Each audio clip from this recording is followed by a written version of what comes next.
Sa tingin ko ay doon talaga ang bagsak nun. Talagang makakasuhan na naman etong si Sara Duterte at ang iba pa. So akala siguro na itong mga DDS, medyo hopeful sila doon sa kuno ay kailangan ng 16 votes nga para i-convict si Sara Duterte. At kung paano daw na mabubuo yung 16 na yan, ay problema daw dyan. Yan, ang majority na mukhang nasa around 13 to 14 lang. Yan ang sinasabi ng mga ulupong ni Sara Duterte.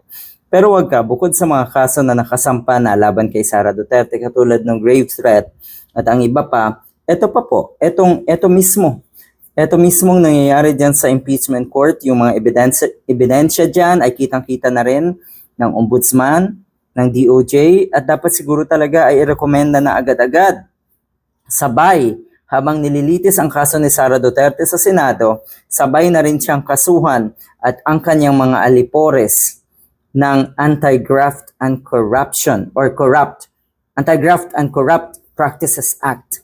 Ito po, Republic Act 3019. Dahil nga sa paglabag netong tatlong opisyal na ito, ang tinutukoy natin ay itong si Ortonio at si Acosta. Parang walang alam. Hindi daw nila alam ang sitwasyon. Mukhang scripted yung kanilang mga sinasabi sa impeachment trial. Mukhang napaghandaan kung paanong ilulusot si Sara Duterte. Ang problema, hindi sapat yung paghahandaan nyo.